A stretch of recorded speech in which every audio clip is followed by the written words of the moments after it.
Okay, so I sent, I think, an email about this. This is a switch from what was scheduled for today. Today should be the last content that we have before the next exam, and this is a nicer closure, I think, on the content. It's a little bit hard to put this in the right spots because fungi are just a whole other thing besides plants. And I feel like it's sort of my duty to cover fungi in this class. They're fun and cool, and they don't get their own class, and they don't get covered in the animal classes. So this big group of organisms, visible organisms that have a clear effect on ecology, and for a long time they were classified with the plants. So classifications that didn't take DNA into account classified organisms based on visual similarity in their ecology or their habitat, growth forms and such. So fungi have a few things in common with plants. They don't go anywhere. So they're what we call sessile. When we see the visible parts of fungi are often mushrooms, things like that. They stay in place. So they're not able to pick up and move around, locomote themselves across the earth. And I guess kind of related to that, if they do need to get around, it happens during the stages of dispersal. So fungi have in common with the plants the production of spores. They don't share a common ancestor that made spores. So this would be a convergence on the idea that you can disperse a rather large organism through these single-celled units. We'll go through how the spores are produced. And this is, I just love these images. If you ever get, sometimes you can see them in time lapse or even just real-time photography. When the conditions are right, so when the so-called fruiting body here, or the mushroom of the fungus, is ready to disperse its spores, and the atmospheric conditions are right, then just they get released in the millions in these tiny single-celled dispersal units. And if you get them backlit just right in a dark night, you can get one of these lovely photographs. So as I mentioned, fungi, I think it's still kind of tempting to maybe think about them as plants. You might run into people who treat fungi as plants. But if we look at the tree of eukaryotes, so we're both eukaryotes here, I put some emoji on here to show where the plants are. So the green plants are, as we've seen before in this group, the archaeplastids. So green algae, red algae, glaucophytes, and then the land plants are actually kind of a minor feature on here. Those are the ones called tracheophytes, the vascular plants and their relatives. And then way over here, in a broad group called the opisthecons, that includes multicellular animals and multicellular fungi. So considering the broad diversity of life overall, they're actually pretty close relatives of each other, fungi and animals. But the animal people can't be bothered to cover fungi in their classes, so we're going to do it here. Another feature that fungi have in common with plants, they do have a cell wall, which is external to the cell membrane again. And it's, I guess, not too different strategy-wise from the cell wall we saw in plants. And just like plants, their cell wall is also made up of polysaccharides. So what was the big polysaccharide for plants? Which one? Glucose. And how do they make that into their cell wall?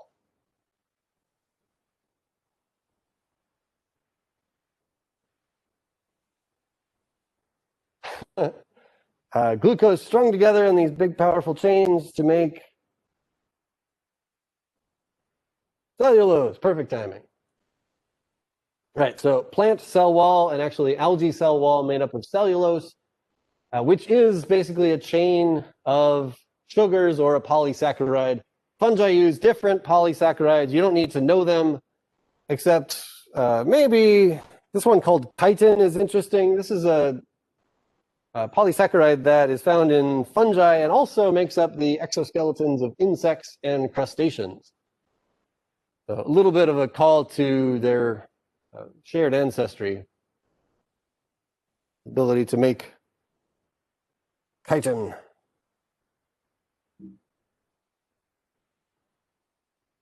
So fungi are very diverse, as we'll see. We'll look at the individual organisms and variation there, and then also some evolutionary groups.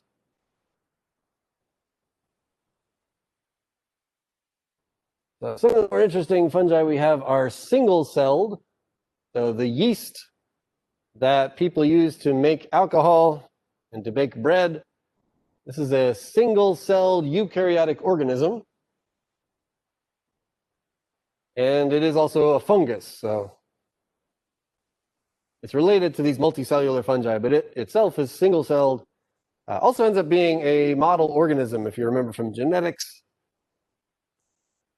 This is the budding yeast that is a model organism for studying how cells divide, how eukaryotic cells divide. So it's kind of an expendable study organism focusing on cellular behavior in eukaryotes. The ones the ones you'd see more with your eyes would be the multicellular fungi. And fungi, in spite of looking like they have a lot of structure sometimes, so you look at a mushroom and it has lots of characteristic structure, the cellular growth of a multicellular fungus is a lot more like this, just strands of cells winding around each other. The structure we call mycelium with the mycorrhizae. So we did talk before about fungi, the underground fungi that are partnering with plants and helping them to get nutrients. A lot of times this mycelium is in a place where we don't see it. Anybody grown mushrooms before on purpose? Or I suppose accidentally.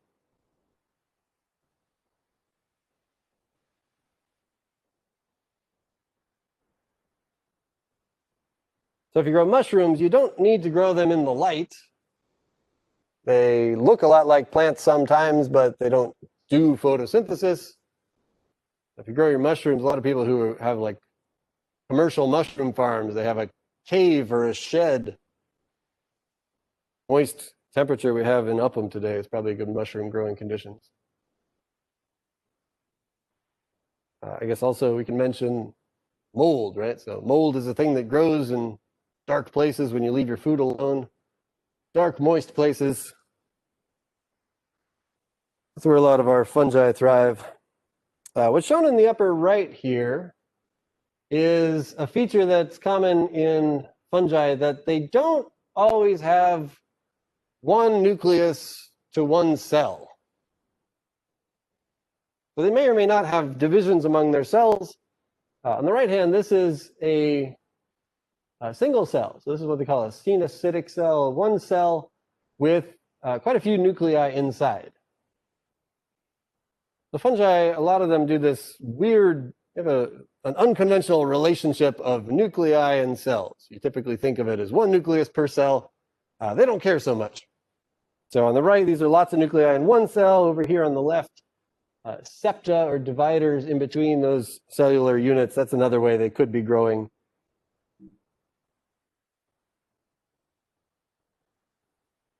So I didn't find a really good fungal tree of life. I think just on a big stage, I feel like fungi still aren't getting a lot of attention.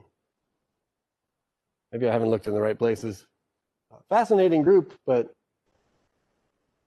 the third banana, I'd say, past the animals and the plants. Obviously, this isn't a fungal class, and you probably aren't terribly interested to learn how to classify your fungi.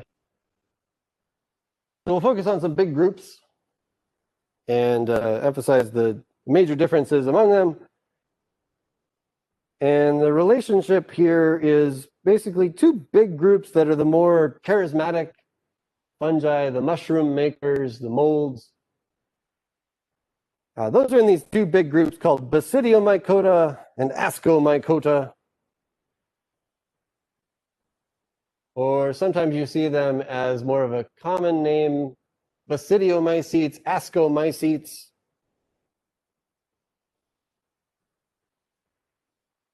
And they are each other's closest relative. And then there's a group of, another diverse group of fungi. In this tree, they're called zygomycetes. I think they're playing around with a few different names for those. So zygomycetes, glomeromycetes. We won't talk too much about those. But we can start out with them.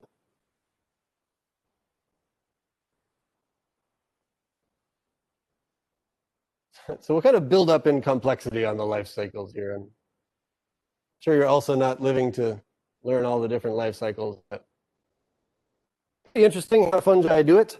This is a rather simpler version. In the zygomycetes, they do fertilization, and right after that, that fertilization leads to what's called a zygospore. So that's basically where the zygo in zygomycetes comes from.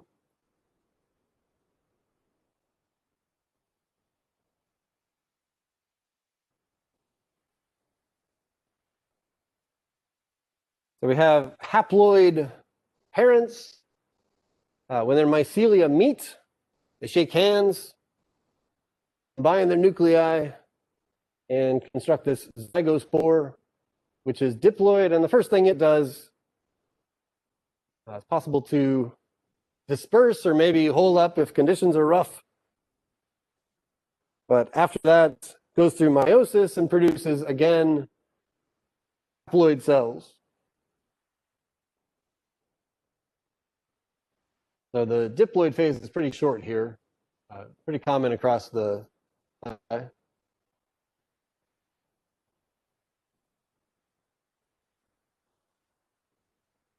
And then this one also shows the possibility of producing, as it says, asexual spores. So starting with a haploid mycelium, they can produce haploid spores that then disperse out.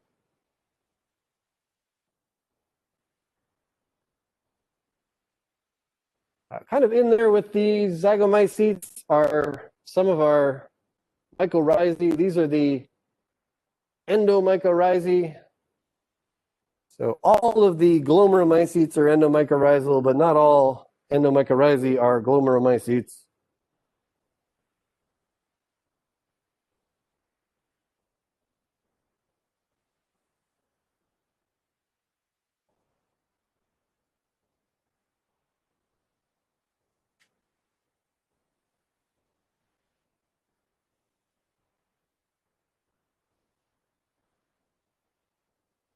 I guess just sort of a side video here. This is an example of one of these zygomycetes dispersing spores, and they do it using this rather highly modified structure that builds up a bunch of cellular pressure and then shoots them, as the slow motion filmers are going to find out.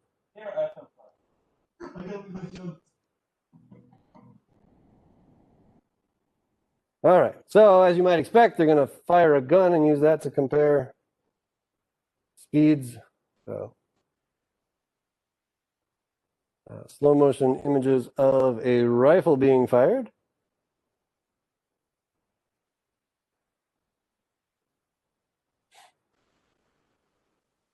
Okay, so that was a little bit about the zygomycete group. One of these bigger groups, the ascomycetes,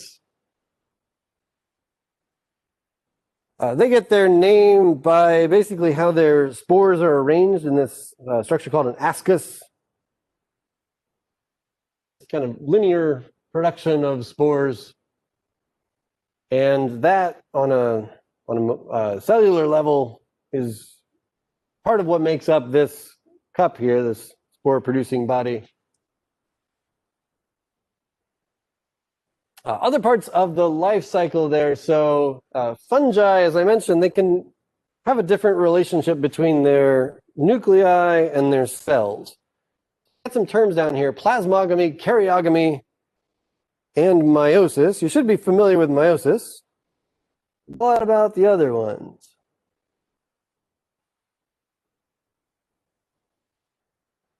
All right, so let's say we have two of these fungal bits finding each other in the dark.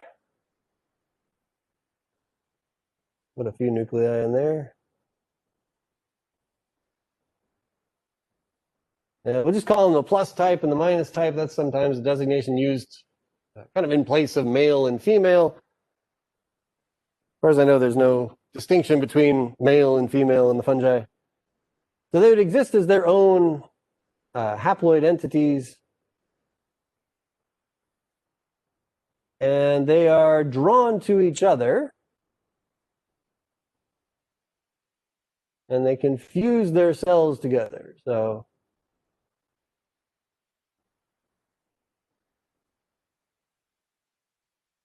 when the cells fuse, they have a joined cell that has different genetic nuclei. So I've got some pluses on the plus type nuclei and some minuses for the minus type nuclei. And that's the first step called plasmogamy.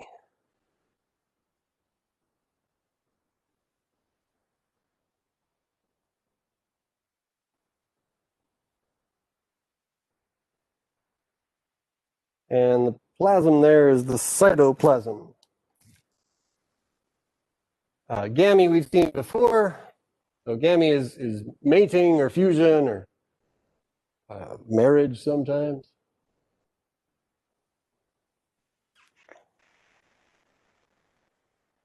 And this single cell with two kinds of nuclei, that can exist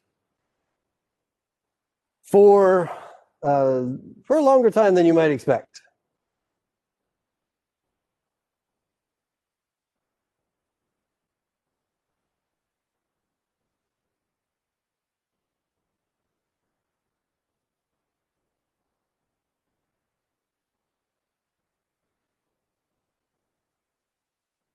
Yeah.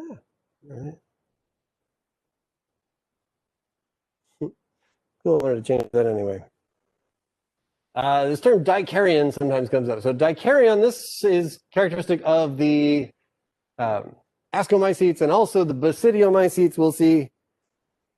What I should have written here is two kinds of nuclei in the same cell. So those plus and minus existing in the same cell, that makes that cell a dikaryon or dikaryotic, which is different from diploid, right? But wait. So then after that,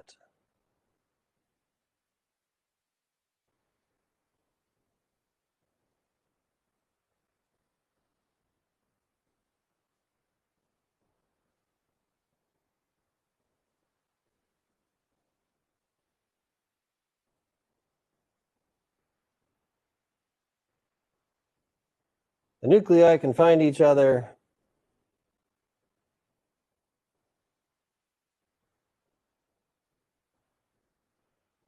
and fuse together in the old-fashioned way.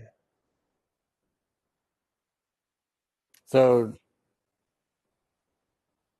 technical fertilization is this process called karyogamy. Diploid plus and a diploid minus fuse together into one nucleus.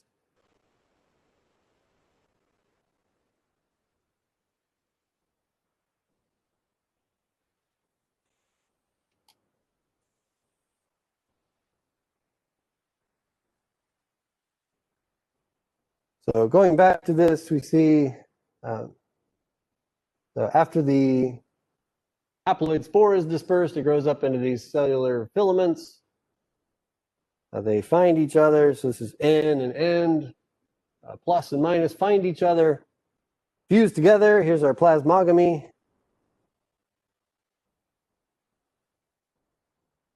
And where to go? Oh, right. All right, so plasmogamy all through this region, right up until when those spores are formed. We have two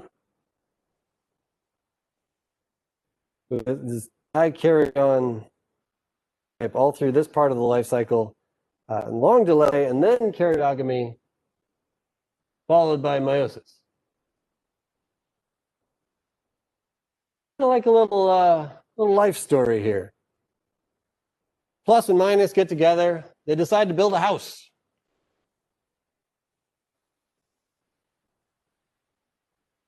So the cells that have the signal that they are dikaryons, that gives them the starting point to organize and build one of these reproductive structures. And then once they've built their house, then they're able to disperse the spores that result from meiosis. So then at that point, they seal the deal, they go through karyogamy. So kind of an interesting, what seems like a delay here, I'd say, in the process. Followed soon after by meiosis in this example. A little bit of difference, there are different arrow colors here. The haploid color for a portion of the life cycle, the dikaryotic or dikaryon portion of the life cycle in black, and then a brief haploid portion there in red.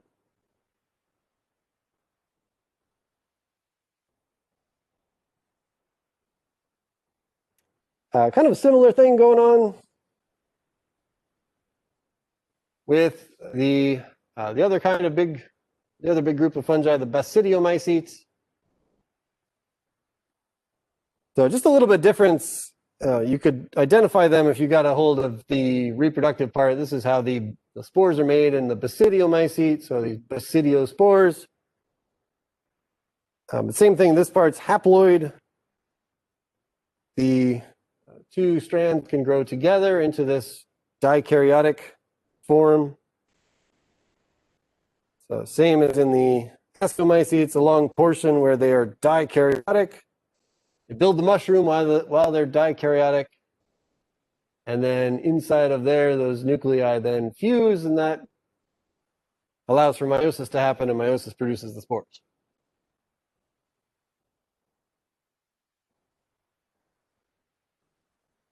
So I guess one thing to think about, we typically think about fungi in terms of their mushroom, right? This is the distinctive part of a fungus.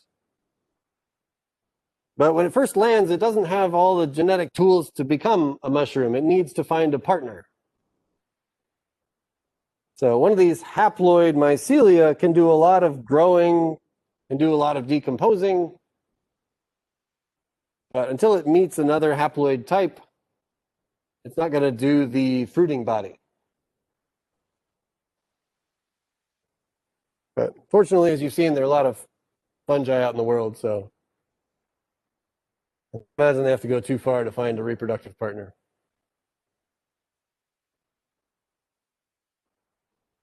All right, we made it through life cycles. Might be the last we do on life cycles. So some examples, pretty diverse, even the fruiting bodies of these. So some of the ones that we think more conventionally of as mushrooms fall into basidiomycetes. These sort of toadstool forms. Oyster mushrooms, the commercial button mushrooms, these are basidiomycetes.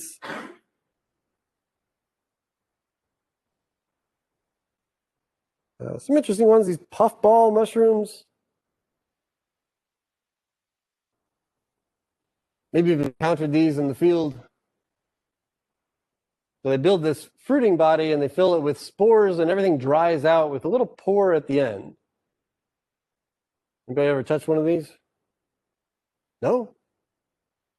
You have to go get some for us. It's basically a dry and what feels like mostly hollow chamber filled with spores. And when the rain hits it, or I suppose if you step on it by accident, then a whole bunch of spores are released. Let me get my...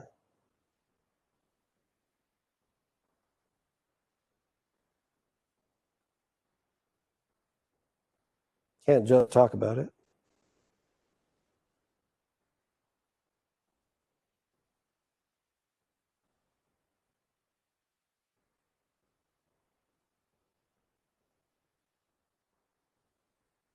No, don't do that. Okay, do that. Sorry.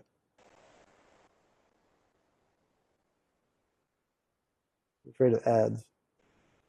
Ah!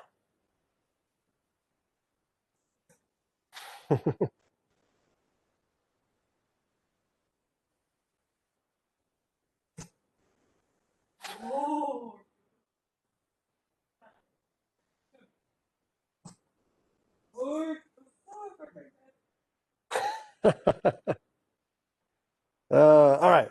So I suppose they don't really get to rely on people walking through the woods and finding them and stomping on them. That's obviously very effective, but they're also they're built in such a way that when the raindrops hit, that can sort of pressurize them to shoot out a little bit. And actually, responding to raindrops is a nice way to maybe make sure you get dispersed right before the conditions are moist. I had a question on chat. Paige says, "Aren't these edible?" We do have in Wisconsin. We've got some edible puffball mushrooms. Shoot.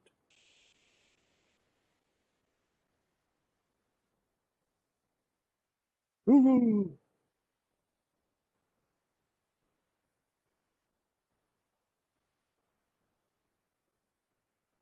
There we go. Yeah. So I joined a Facebook group. It was like wild edibles in Wisconsin, and a lot of people. That most of the discussion on there is about fungi. So like, hey, I found a mushroom. Can I eat it? I'm very guarded about just grabbing a mushroom out of the woods and eating it because there are terribly poisonous mushrooms out there, and if you don't know what you're doing, you can go wrong. Even the puffball mushrooms, the comments often came up like, if you don't catch them right when they're basically stiff and white all the way through, if you get them a little bit later, then they don't taste very good. I don't think they make you sick, but certainly plenty of mushrooms can. So here's my casual warning. Don't eat mushrooms unless you feel very, very confident about them.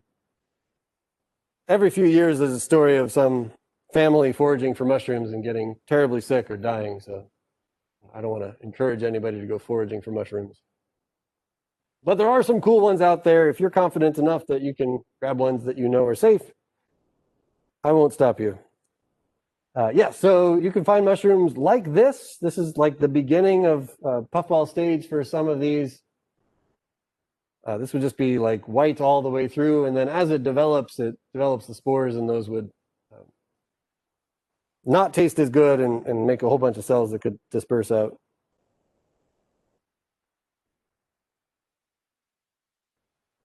All right. Yeah, so eventually they kind of turn into this, so big, dry, gritty spore dispersers. Okay, so these are basidiomycetes, basidiomycetes, ascomycetes. There's just a lot of diversity in fungi. I wish I could just tell you that the mushrooms are in one group and the other group looks differently. The difference comes down to a cellular level, and there's a lot of, I'm not terribly experienced, and there seems to be a fair amount of crossover between forms. And then again, the big difference would come down to how they reproduce. So these are some of those ascospores lined up, ready to disperse. Our famous morels are in the ascomycetes group, as is the fungus that's the cause of, or the source of penicillin. So this is Penicillium mold taking over a lemon. What does penicillin do for us? Antibiotic, right. So I mentioned later on in the slide later in the lecture about the fungi can be the source of a lot of interesting antibiotics. So as cellular entities living in the soil, living pretty much everywhere in the world, they've got to fight back against bacteria. And so they have some interesting chemicals that they can use to do that. And the molecule called penicillin is one of those that happen to be very useful against bacteria. We talked previously about truffles. Truffles fall into the Ascomycete group as well. This underground fruiting body. The fungi called yeast. I don't know what you got here. Morels. Are there false morels? I believe so. I'm not a morel expert, but sometimes I have students who. Either of you collect morels?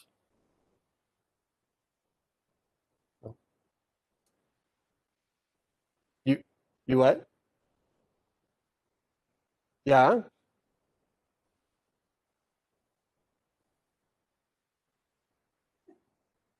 You thought they would like reproduce, right? um, all right, we have a yes. There are false morels. Are those poisonous? Those of you who are false morel experts.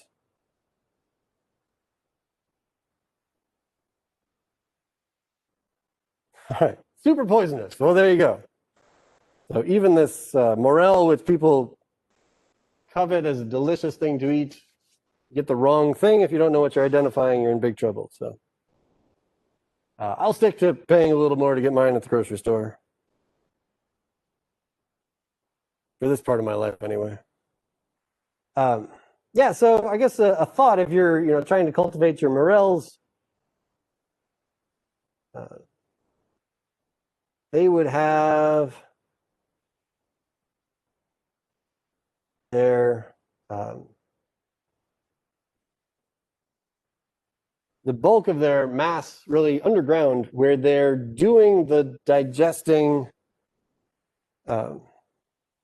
decomposing, I should say.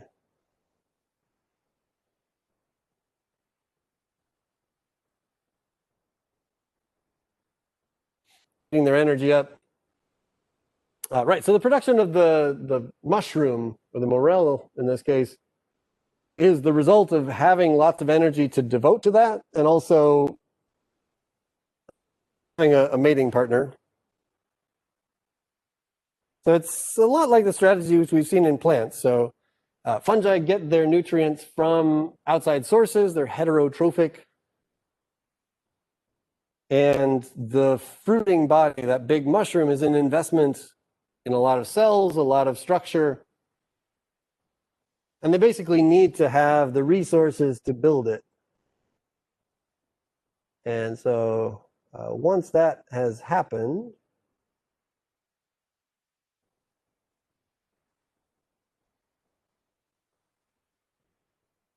then they can invest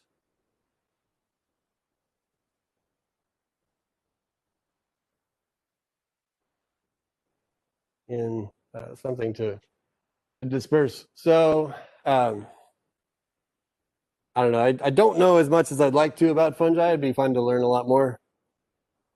People who study fungi, very interesting people on average. But there'd be, some relationship between the amount of nutrients amassed and the ability to make these fruiting bodies. I believe people basically go to the same place year after year. If you've got a spot to collect your morels, you can keep going to that location. So kind of to come back around, if you let these fruiting bodies go to produce their spores, then you could end up with spore production. I believe that producing the mushrooms doesn't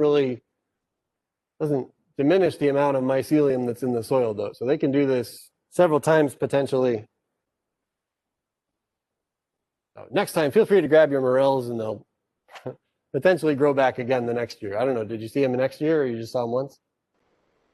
Just once. All right. Well, clearly I'm not an expert. People are kind of guarded about morels. I don't know if you'll find a lot of information about them. People like to talk about the specific foods that they'll eat. So mushrooms can have an advantage digesting one form of dead plant or another. So I believe I've heard these associated with elm trees. Clearly not an expert here. I had a student who swore up and down that he found them all over like cottonwood trees. So I don't know. I think if you can find them, they go for a lot of money at the markets, right? They're like a side career, mushroom forager. Yeah, so you can forage for your mushrooms. You can cultivate them. So if you had spores and you had the right kind of food and the right kind of growing conditions, you could grow them up. You can actually grow up mushrooms pretty quickly, certain kinds of them. Give them some uh, rotting plant matter and they're good to go. How much rotting you want to have in your basement on purpose. Okay, so we did basidiomycetes and ascomycetes, and buried in there are a few groups that we call the yeasts. So there's not just one group of fungi that are yeasts. I don't know, a little bit of this that you don't really have to know much about, just maybe that they're all yeasts are not in the same group. This is the one called Saccharomyces, the brewer's yeast or the budding yeast, and then a smattering of other yeasts in these other groups. An interesting ecology of yeast. So I think it was in this class. Somebody asked me how yeast get around, or maybe it was in genetics lab. How do yeast get around? Come back to smut in a little bit.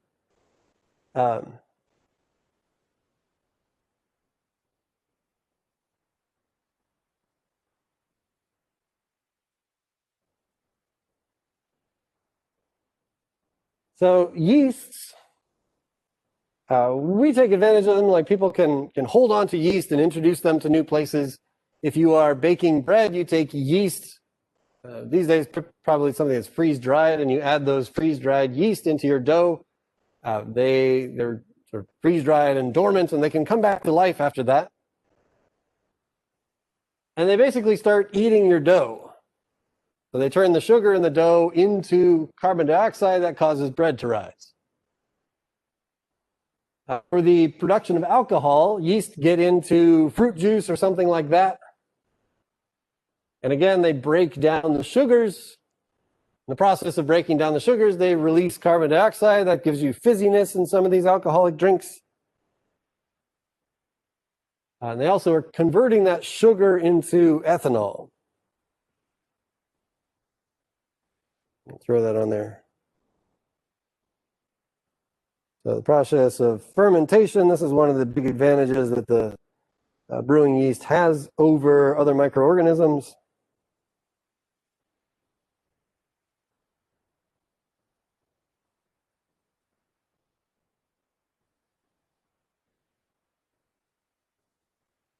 So in their natural state, let's say they get into a grape,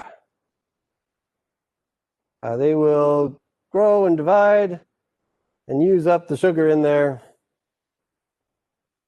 and convert it into alcohol. In a natural setting, the alcohol gives them a leg up on their competition. If they turn the liquid inside of their alcoholic to a certain percent of alcohol, it can actually kill some of their competitors.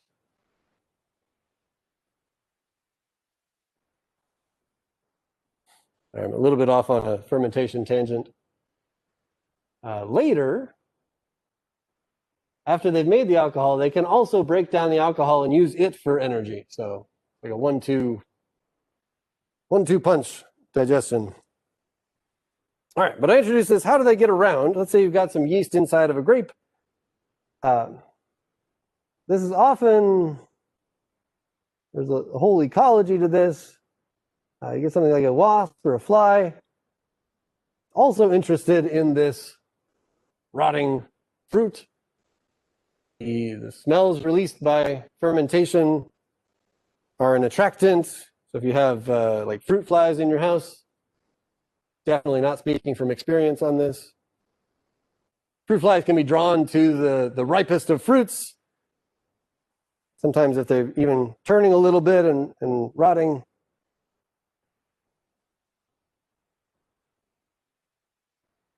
So all it takes really is an animal with a feeding part to be visiting between these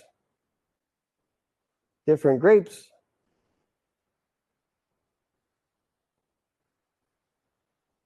So yeast can produce a spore phase. They also can blow around on the wind. That's one way they can get from one place to another, one different food source to another. Or they can be brought around by animals. So that allows them to move around in their environment. Which brings me back around to this one. This is another type of growth you can get from these yeasty fungi. There is an ecological strategy called smut. And if you want to look up the word smut, I'll just give you a big precaution on that one.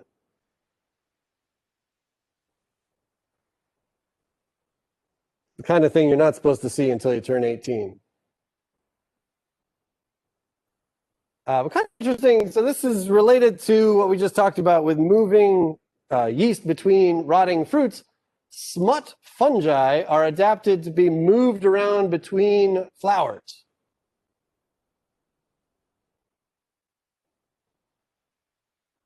Smut, part of the word smut also means like dirty.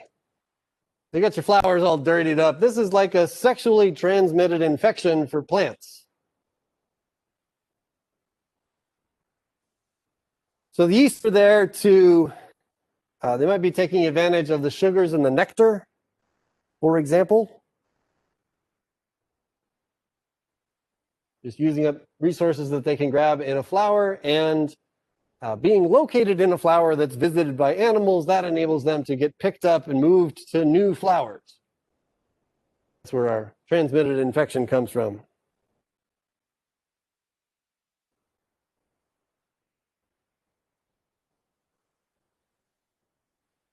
There are a couple cases where people think this is great.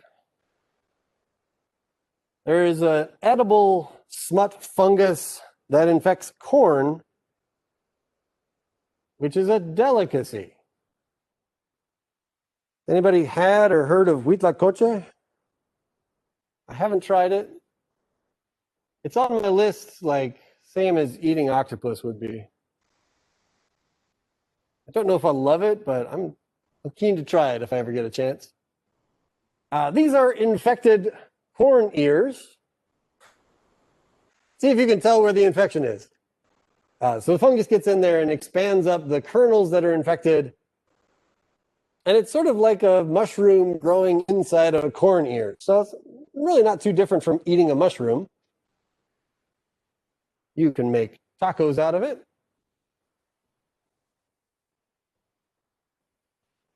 Like I said, that's a delicacy. So from the mushroom's perspective, it's just going from one reproductive part of this corn plant to another. From the people's perspective, they're like, yes, do it. Another connection with smut. There's an infection you can get in grain plants called ergot, E-R-G-O-T.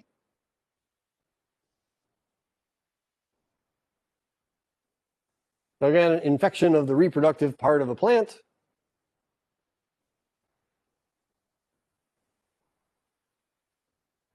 And the fungi here, they're able to make lysergic acid, or the active ingredient related to LSD.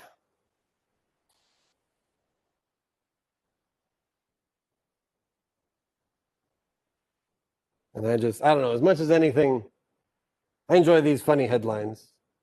Dinosaurs may have taken LSD. So all they found was an ancient example. So this is a grain fossil showing evidence of one of these ergot infections. And they placed it around the time of the dinosaurs, and they said, done deal, dinosaurs LSD. I don't know if I guess a psychoactive effect on the things that are trying to eat you could be beneficial? Could be that vertebrates are not the target organism. All right, that was a lot about yeasts and relatives. Pause for any questions? Favorite mushroom?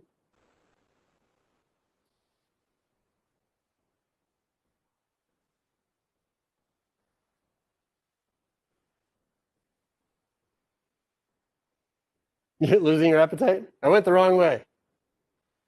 All right. Are you generally fond of mushrooms? Just a little bit. All right. I quite like them, but probably not showing you the tastiest things. Okay, so yeasts are not all the same evolutionary group. Lichens, for sure, are not all the same evolutionary group. So here's our tree of relationships, and you don't need to know the fine points, but there's a big block of ascomycetes and a big block of basidiomycetes, and it's just filled in across all kinds of fungal diversity, showing you groups of fungi that strike up lichen partnerships. So there's not just one fungus that has figured this out, it's incredibly widespread.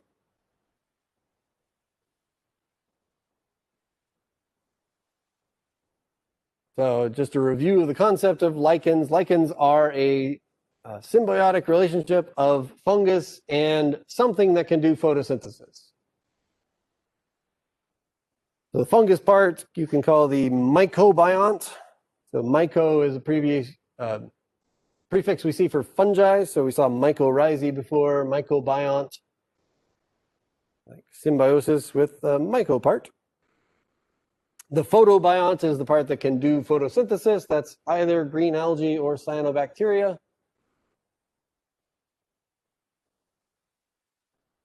And I found this pretty impressive. Just a very common strategy across fungi. 20% of fungi species.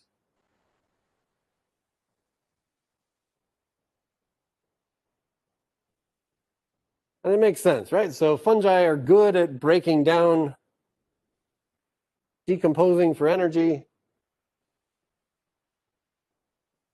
It's a nice way to get a little extra boost of energy. Somebody you partner with who's doing photosynthesis is generating sugar.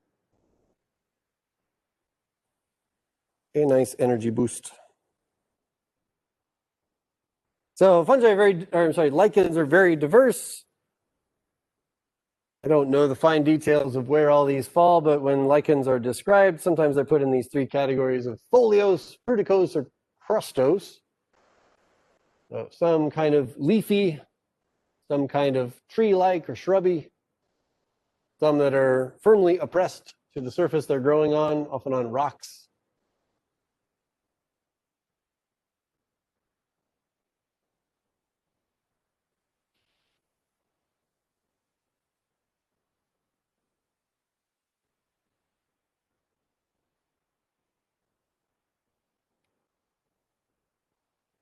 And probably a lot yet to be discovered about lichen diversity. So before we had DNA technology, classification was the result of carefully studying what you can see on an organism. So looking at it at the big scale, looking at the cells and the reproductive structures and so on. And it turns out there's a lot more diversity because a lot of these lichens end up looking alike through convergence. So this is a paper that took a DNA approach and took what would be classified as a single kind of lichen, and they found out of unrecognized species. So that's kind of a mess, I'd say. I think we have a lot to learn here.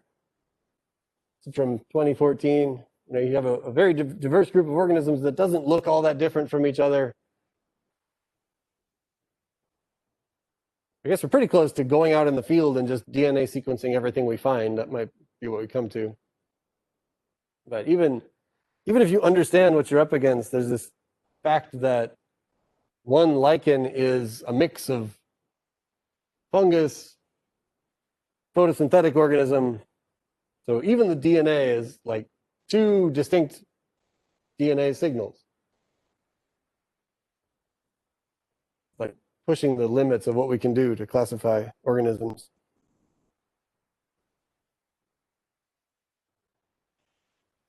Maybe I'll skip over this a little quicker. What I want to call your attention to on this slide is this part in the middle here. What they found is from, I thought I had a date on there. Oh, 2016. This is from a study where they determined that there are actually two kinds of fungus in the same lichen.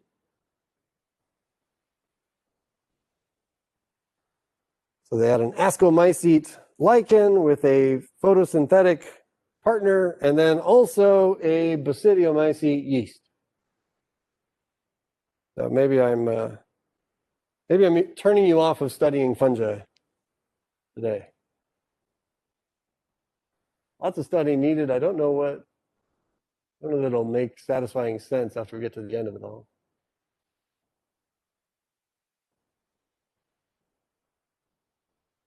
Lichen actually consists of two organisms, fungus, alga, or cyanobacteria. Or so we thought for 140 years. Lichen, the fungus provides a home, while the algae provides nutrients. Together they form the unusual structures that grow on the surfaces of rocks and trees. Lichens break down the rocks into soil, pick up pollutants from the air, and live in places most other organisms would. It's hard to do genetics in life. They slowly find themselves connected to their substrates. When they are sequenced, they yield a mishmash of DNA from two organisms. Take these two related. They're different colors, and one makes toxin.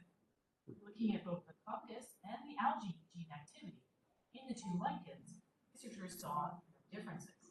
But when they looked at the activity of all the genes, they discovered that yeast was also part of these lichens. So the twosome is actually threesome. These yeast genes were more active than one of the lichens, possibly explaining the difference in color. To prove the yeast were really there, researchers labeled each of the lichen's organisms with fluorescent tags. They discovered that the yeast coat the outer wall of the fungal hairs and are surrounded by toxic acidic crystals. Algae line the inside of the wall. They found the yeast in many other lichens on different continents, suggesting that this is a widespread three-way partnership, gone undiscovered for over 140 years.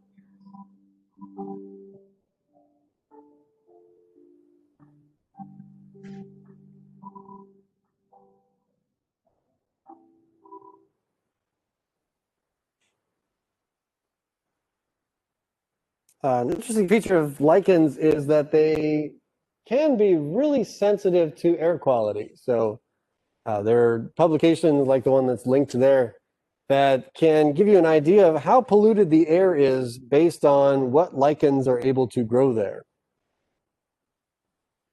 So I just put on here just grab some images of the lichens that are mentioned in the article and what their tolerances are. So sulfur dioxide in the air, pure air, all the way up to more highly polluted air. At high levels of pollution, some of these species drop out. They can't handle that.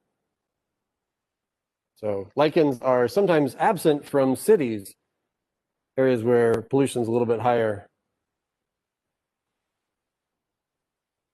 which is a shame. Linda.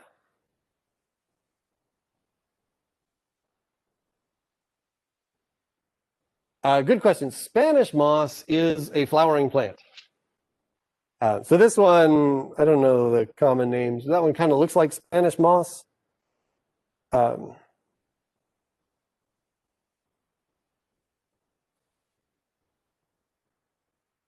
The other plant called Spanish moss,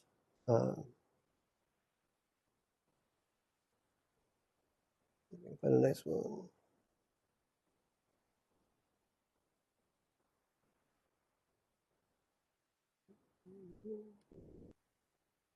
Yeah, so if you're familiar with Spanish moss, it doesn't grow outside in our climate, but you might find it indoors in garden centers or something.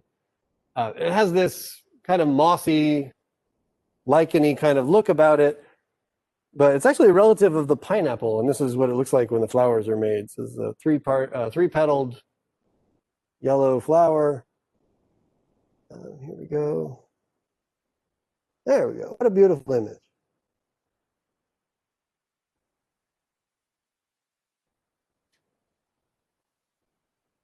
Yeah, so that one, if you got the DNA of this one, it would look a lot like a pineapple DNA. If you took the cells apart, you would see chloroplasts in there. The flowers would have all the proper flower parts.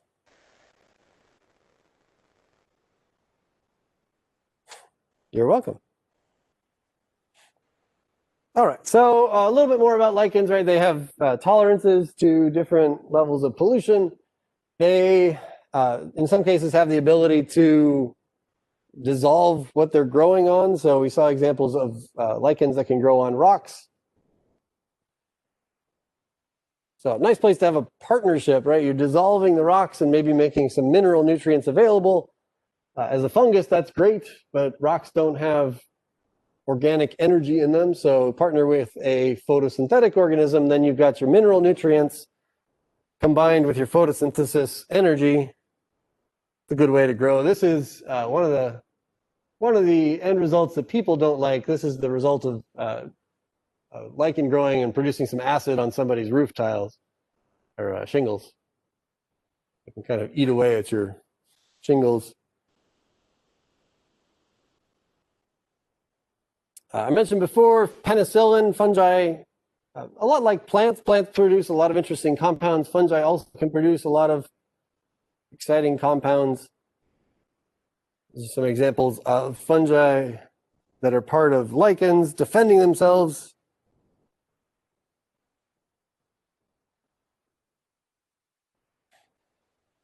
So a lot less grazing on the lichen. Kind of interesting, devoted to the reproductive part. So maybe a little more vulnerable part of the life cycle is protected chemically against. Who thought snails were such vicious grazers? They look so friendly. Occasional interesting headlines. I don't know. I'm a sucker for good headlines, I guess. Don't lick the sexy pavement lichen. I think this one all owes its existence to the fact that somebody decided to call this sexy pavement lichen. I have no idea what part of it is sexy, but here we go. People are a little crazy. They have been selling extracts of this lichen, and it doesn't do what it's supposed to do, and it might actually harm you. So, plenty of examples of this. Things that people say are going to fix you and just ground up bits of plants. Not always the best idea. Mushrooms, I guess I can't mention mushrooms without mentioning their psychedelic powers. So a rare amount of mushrooms have chemicals in them that affect people's nerve transmissions. The so-called magic mushrooms, this active ingredient called psilocybin, which I guess I should mention was this past week decriminalized in, or I guess fully, Oregon. There's a little bit of a push for this to be legal in like a therapy kind of mechanism. So people who might have neurological or mental issues to overcome, this is a potential treatment that some people are pushing for. So now that it's legal in part of the country, it'll be interesting to see what happens with this one.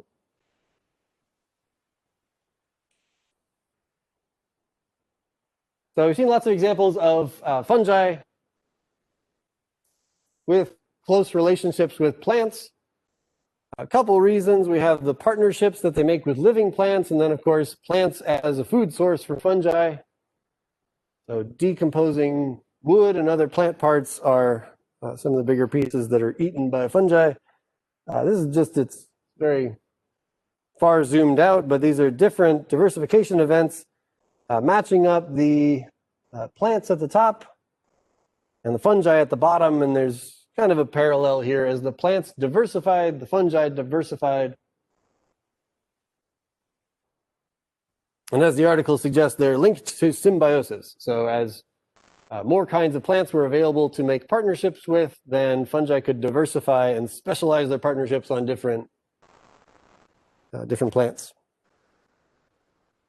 I hadn't really thought about this one before, but there's an article I found about fungi and like the origin of fungi. So just like the animals, just like the plants, there was an origin in the water and this process of crawling out of the water onto land.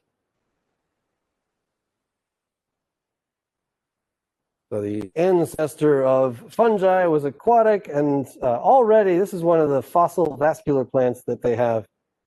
Already associated with some of the earliest land plants were some fungi. So another way to kind of reinforce that idea that plants and fungi have been diversifying together for a long time. And I think that's about almost the last one.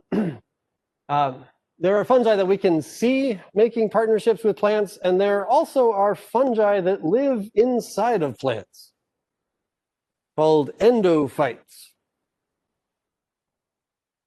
And I guess in this class, I try to focus a little more on what we can see with our naked eye.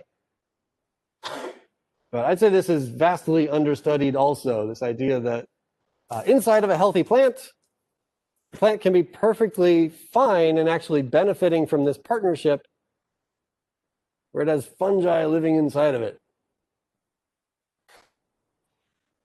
I felt like I should include images, but there's not much to look at. Basically, they take a plant in a situation where they know they haven't introduced any other organisms. They can basically slap that ground up plant into growth medium and it'll grow up some fungi. So you can culture these fungi outside of the plant that they normally live with.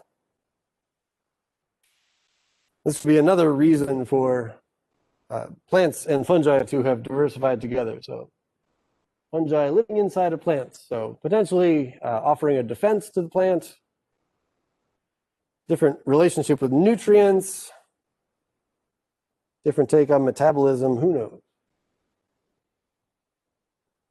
Something else I could stand to learn some more about. And a couple more connections to people. These are penicillin and cephalosporin, some of our big antibiotics located or isolated originally from fungi. Really the start of the concept of antibiotic or antibacterial. Where you can take that specifically kills bacteria in your system and leaves your cells unharmed. And if anybody's in for vegan options, I think maybe I mentioned before, people who are not eating animal products, they often opt in for legumes because they're high in protein. This is another option. So the whole fungal kingdom is an option for getting your proteins and other nutrients that you can't get if you're not eating animals. This one, I don't know.